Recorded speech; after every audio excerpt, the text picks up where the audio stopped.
Not every area in a permaculture design has to be formal, repeating patterns. Sometimes it's a little bit more wild.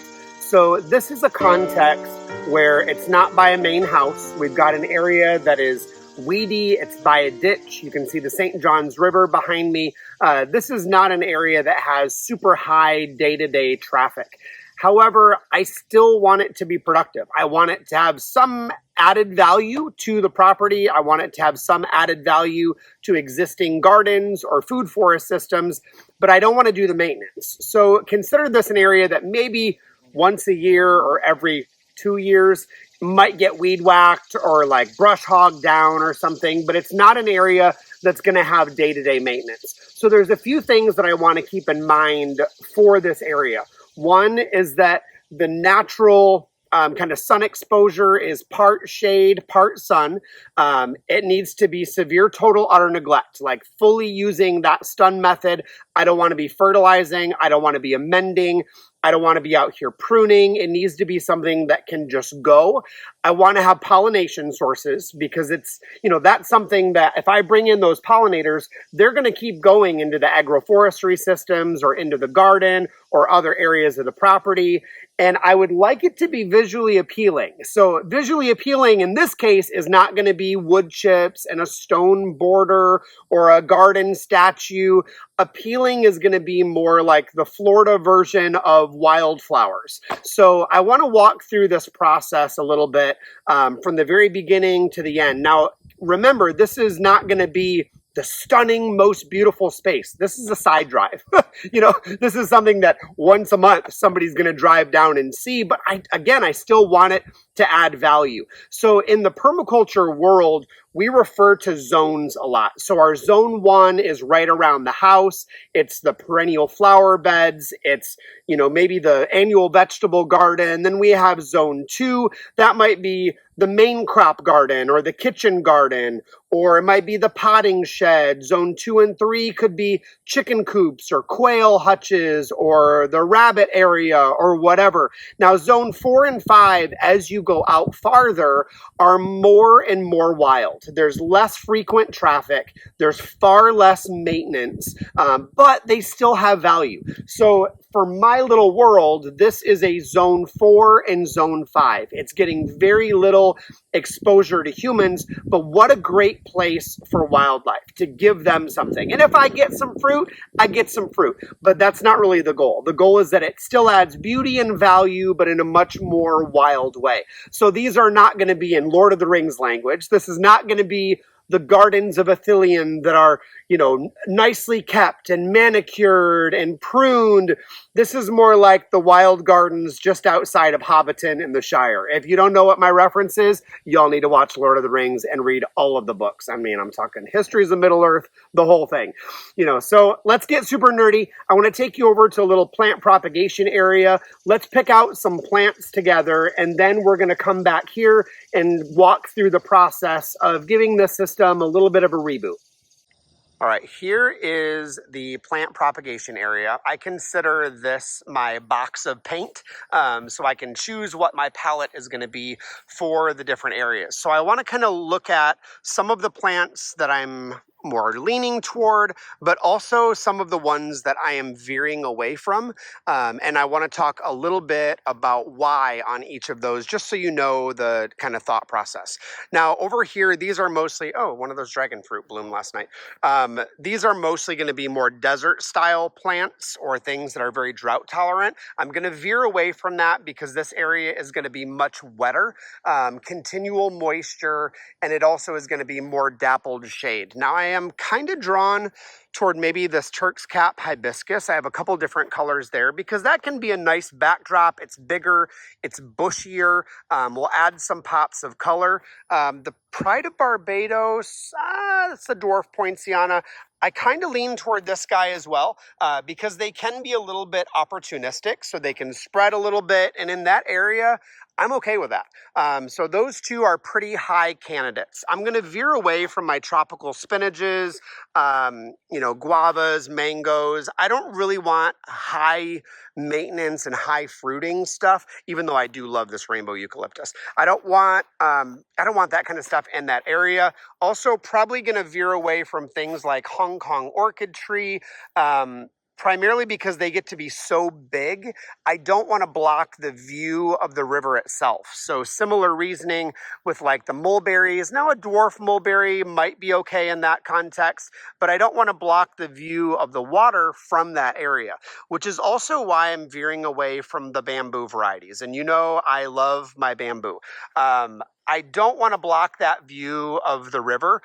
Even though if there was no river there, I probably would choose a bamboo because it's such a beautiful backdrop. So I would do this in the very back end and then like a mid-story layer and then a lower layer, I think would be a really cool vibe. Because if you're driving up the driveway and your eyes just kind of go up with that bamboo as a backdrop, that'd be really hot. But it's not a big enough area for those bamboos, and I just don't want to block the view of the river. Some of the sweet potatoes, that could be a good possibility because it'll be a nice ground cover. Same thing with like the longevity spinaches, Okinawa spinach. I've got a lot of cuttings of those, so I think those would be really good candidates. It's a wasted space for jabuticaba. I just like them way too much. Now, bananas, I am kind of liking that vibe actually, because there's already bananas in that area-ish that are doing really well. And I've got at least those two. That's an ice cream banana, venti coho. Oh, I've got a little truly tiny banana there too.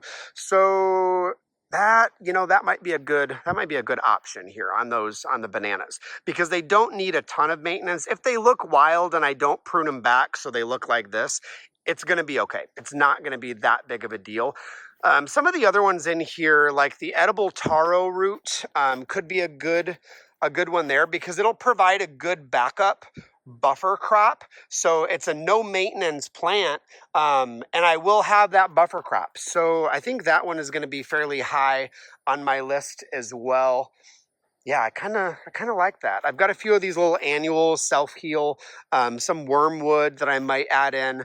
But I do like the look of the kind of mid-story, lower story of those alocasias, the taro, with the bananas up top. What I don't love is I want something a little more wispy in the middle, like a grass, but I don't want it to spread too much because I really like the visual of the thinner, more airy look here, with the bigger, broader leaf and then the kind of reddish tones of that alocasia. So I don't know. Oh, one possibility could even do sugarcane. Sugarcane or Napier grass might actually be a good combo. I think I've got one or two Napiers in here as well. Yep, there's a little tiny Napier right there. And that purple would add a nice kind of color to it, which would be a great kind of chop and drop scenario. So I think what I'm going to do, I'm going to go ahead and gather some of these plants. Ooh, even these guys. I'm going to grab some of these too. That's a different leaf texture, and you don't have to do much on papayas. So let's collect some of these plants, bring them over to that area, and go from there. So using my PT Cruiser, aka my plant van, I'm starting to pre-edit and pre-sort. So I'm making piles of like plants, ones that are similar in height, and we'll kind of go from there. So here is the panned out view of the space. St. John's River here, highly shaded area here. This is a culvert going under a drive, which goes out into the St. John's River. So because of that, I'm veering pretty low on any nitrogen fixing plants because I don't want nitrogen fixing plants down at the bottom of the system. Those are better placed way up system, so the nitrogen goes down slope. So I'm not really worried about the nitrogen, but I do want to create good ground cover and biomass. So when I unloaded these plants, I tried to group them into clusters by type. So let's kind of look around at the palette first, and then I'll introduce you to the key plants that we're going to use in this area.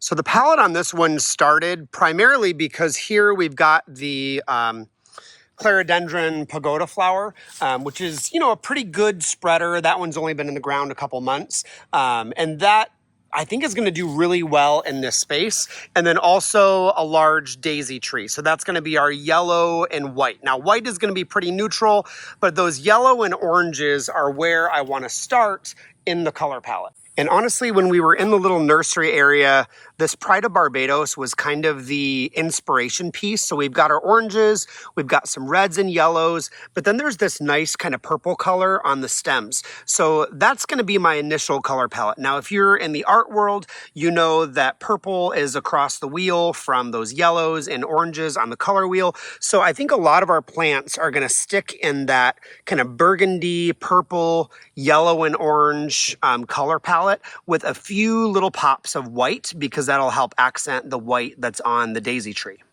Once the color palette has been established, now we can start looking at the different layers of the food forest system, or this low maintenance kind of system here. So for our taller plants, I guess we're going to say our top story, obviously there's already a canopy here. For our installation purposes, I think bananas and the papayas are really going to be our taller species. So obviously these are going to have the yellow and the orange kind of fruit, because I believe there's a kokopo in there. This is going to have that yellow and orange kind of spectrum. So that's going to give us that yellow and orange on the back side. For our mid-story stuff, still sticking in that color spectrum, this is the blue spur toilet paper plant. Gets nice purple flower spikes. It'll even bloom into the winter. This particular Turk's cap hibiscus is going to be a white color, so that's going to be a nice neutral, wide and spreading. Obviously the Pride of Barbados, we've already seen, is going to give us color pretty much from May until frost. So this is going to be kind of our mid-story plants. Now, the structure of these leaves are a little bit bigger and they're more bold. So I wanted to add in a couple things that are going to add some textural differences, but still stay within that color scheme. So we're going to do some sugarcane and then the Napier grass. These are also great for chop and drop to add biomass to that area. And whether or not they're maintained doesn't really matter. They stay pretty decent looking 99% of the time. And they'll also do well in that sun and moisture exposure. The next kind of plants that we have are more of our spreaders, ground covers. I did a little bit of natives here with the hibiscus. This is a large red hibiscus and a smaller fairy hibiscus.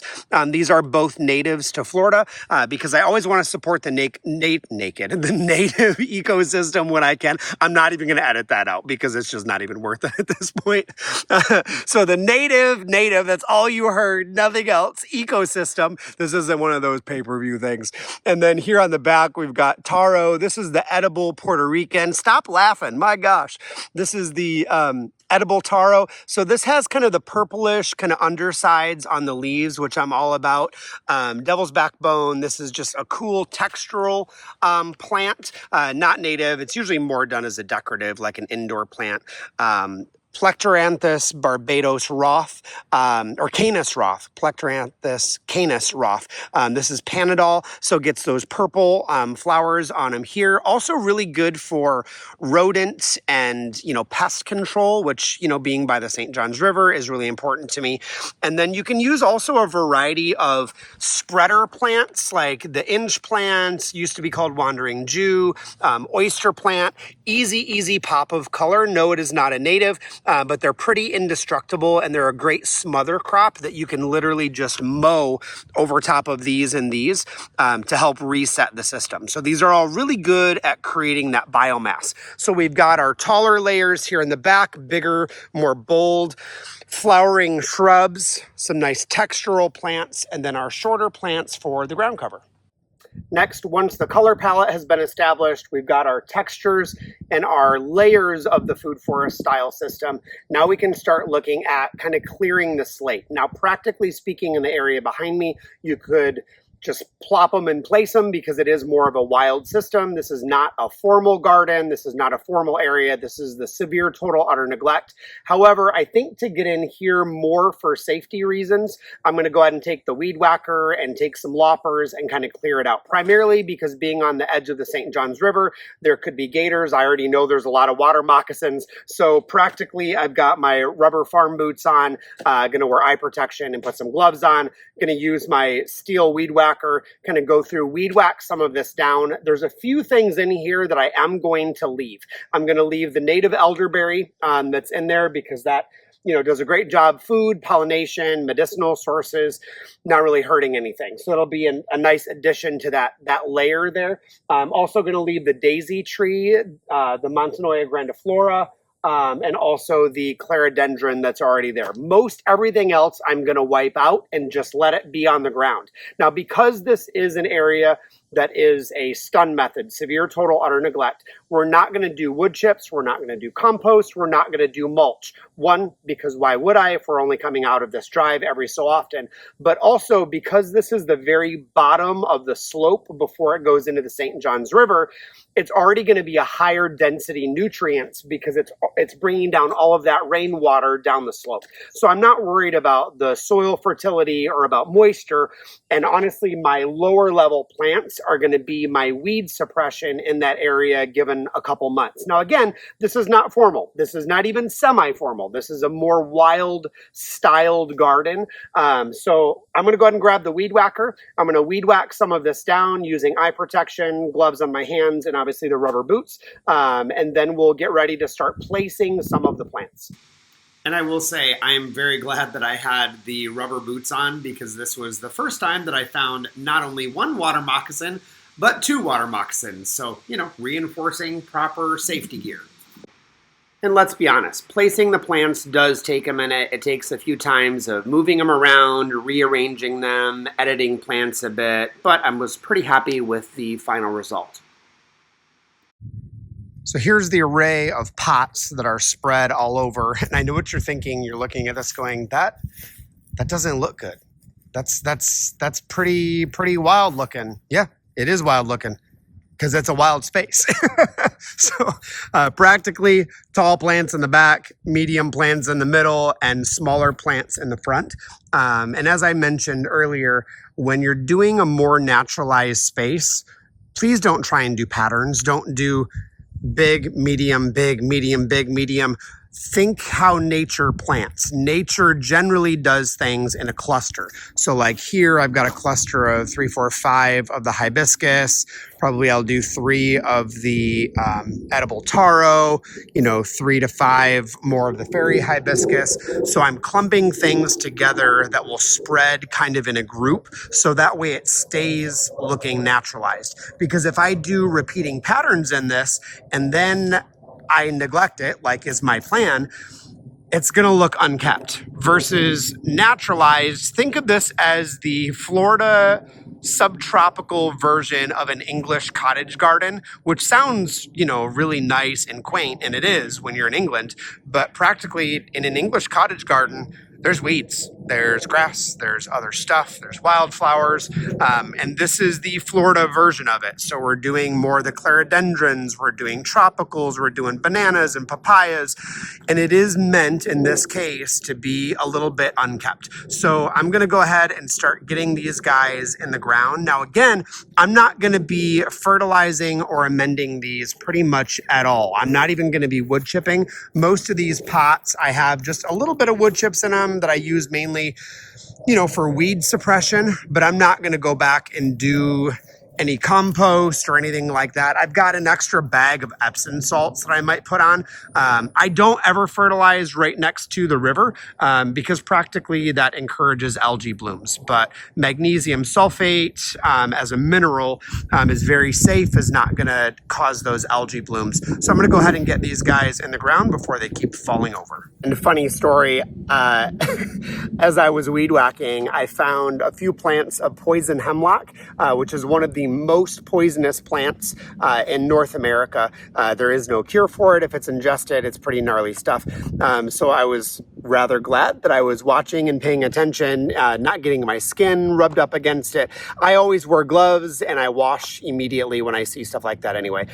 So I'm not super worried about it, but also very glad that I've got my boots on because I had my first water moccasin in that area for the day. So, nature happens, and it's nothing to be afraid of. I'm not sitting here shaking in my boots, but I'm also thinking I want to be prepared. I want to have eye protection. I want to wear gloves when I'm working. I want to have my rubber boots on. I'm going to have a shovel nearby in case that water moccasin gets a little zesty, so it is wise just to be wise when you're outside in the garden and nature be naturing.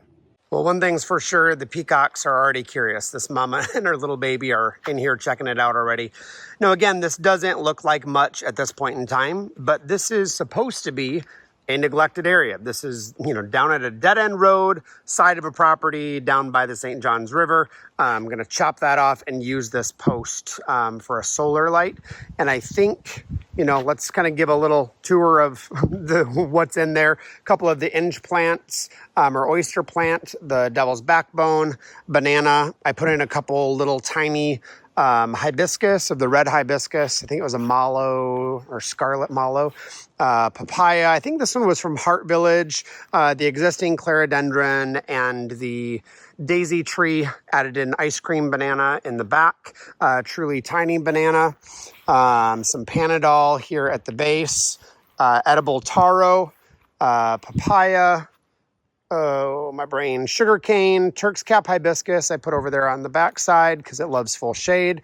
Another banana, papaya, Pride of Barbados, some more of the little hibiscus in there, both the fairy hibiscus and the native red, more papaya, the Napier grass, which will get really tall and help block the neighbor's drive, and the toilet paper plant. So that's kind of the area. I'm going to give you a separate update video on what it looks like in a few months. But the goal of this is to let it stay wild and let it stay like a jungle, but just add some color and intentionality here behind it.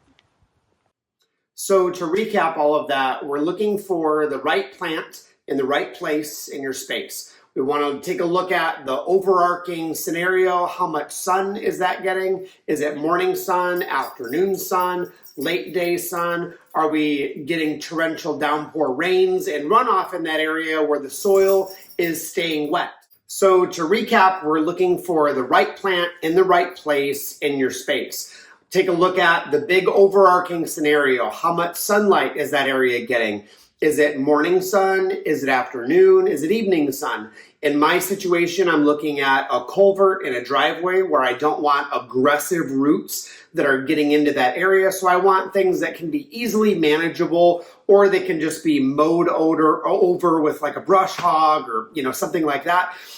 We're looking at how much water does it retain? Does it hold water and moisture, or is it quickly draining? Is it sugar sand versus a better, more organically rich soil? Once we've determined that, we're looking at our color palette. We're looking at leaf texture, we're looking at height differences, and then in this scenario, the plant placement is intended to mimic nature. It's intended to be more jungle-esque, to be a little bit more wild, to be a little bit more unkept. Now, over time, a lot of these things are going to fill in really thick. The clarendendron, the Pride of Barbados, those ground covers like the inch plant, oyster plant, Panadol, those are going to have a really dense mat of those purples, dark blue shades that are really going to add in some beauty and help keep things in a lower maintenance. Again, some areas of our yard where we're entertaining, or our front yard, side yards, we want to be formal. But areas like this that are in permaculture zones late 3, mainly 4 in this scenario for me, or zone 5, It's okay to plop in place, but even when we plop in place, we still want the right plant in the right place. So again, I'm going to zoom back out, for a couple months, work on some other projects, and I'll give you an updated video on this in 3 or 4 months so you can kind of see the progress, how it's filling in. But honestly, like all things in permaculture, it takes time. So this is probably going to be a 2.5 or 3 year, fill out system in order for this to really come into maturity, but I think you'll start to see a difference here in the next couple months. So hopefully this was a little validating for those of you that are like, I just want to plop and place stuff on my property. You can do this. So hopefully this was helpful and validates this mad scientist mode in all of us, because at the end of the day, real life is on the edges of systems. Real life is on the periphery of that big, large tree system in the fields. That middle system, the ecotone, is where real life and real abundance can take place. So have fun, and I will see you in the garden.